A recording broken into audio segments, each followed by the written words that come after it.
early 90s was a fascinating time in animation history. Movie legends like Steven Spielberg were getting in on the action and driving up the quality of the productions, leading studios such as Disney and Warner Brothers to step up their aspirations and their spending. There, I've said it.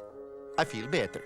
One example of high aspirations is Batman the Animated Series from Warner Brothers, Why couldn't you just let me make believe? which introduced more mature storytelling and intense action to the crowded Saturday morning cartoon space.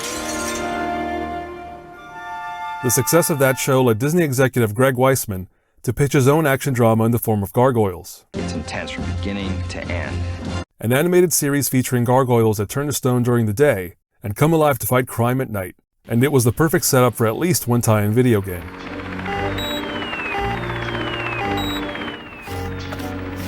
Come on, give it up, it's my turn. Hang on. The first season of Gargoyles premiered in 1994, but plans for a video game adaptation were not underway until the second season. Thus, the first video game to star Goliath and the Clan did not appear until late 1995. Developed and published by Disney themselves,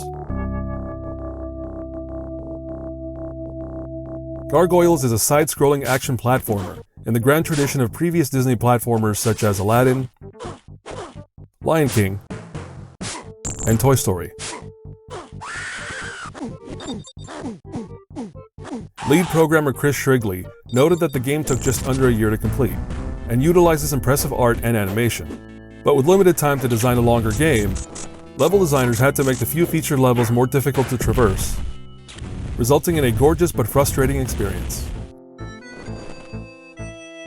And as a sign of the changing times, the SNES version of the game was cancelled, leaving Gargoyles as an exclusive for the Sega Mega Drive.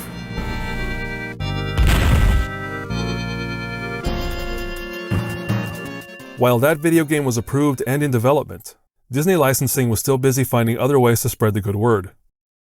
And they reached a deal with Tiger Electronics to produce an LCD handheld game based on Gargoyles.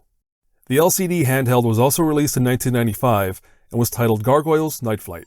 It features the player as Goliath once again, this time gliding through the sky while fending off attacks by the Steel Clan, unexplained ninjas, and that classic villainous duo, Xanatos and Demona. Gameplay consists of 5 stages of increasingly challenging enemy waves, but the difficulty is ultimately not too tough, which is par for the course for a licensed game from Tiger Electronics. Amusingly, Night Flight lived on as a template for a rare 1996 handheld based on Superman, also from Tiger Electronics, which features identical gameplay and swapped graphics. 1995 was truly the year of Gargoyles and creative merchandising. And while there were no more video games in the traditional sense, Disney simply couldn't allow a VHS home release without adding some extra value.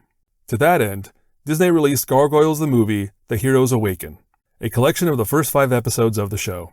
The VHS tape includes a behind-the-scenes discussion with some of the creators and actors, David and I play Goliath. but also has a segment at the end for Gargoyles the Movie game. Also, when you land on a subway tunnel, follow the tunnel all the way to the other side. You see, there was a point in history when companies designed tabletop games that interacted with linear film sequences. You are trapped. Joke's on you. I don't even have access. He doesn't even know what he's talking about. Or in the case of Gargoyles, edited sequences that leveraged footage from the show You may continue now, but be and spliced in new voice lines from the original actors. The game itself plays like Chutes and Ladders with random event cards to make things interesting. Oh, Demona. Ooh, yes. You accidentally board a tourist boat that takes you out on the Hudson River. Go back 9 spaces. Wow, these spaces are nuts. And a strict 20-minute deadline for players to reach the goal before the villains declare victory. See, told y'all. Oh wow, The game is literally just shooting you back and forth. Yeah.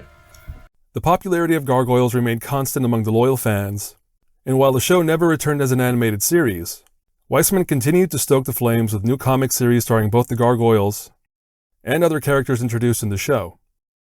This interest led to a highly successful crowdfunding campaign for the complete Gargoyles comics collection, the start of yet another comic series that debuted in 2022, the announcement of a live-action Gargoyles series from horror film legends Gary Dauberman and James Wan, and finally, a modern remaster of the 1995 video game which was released at the end of 2023.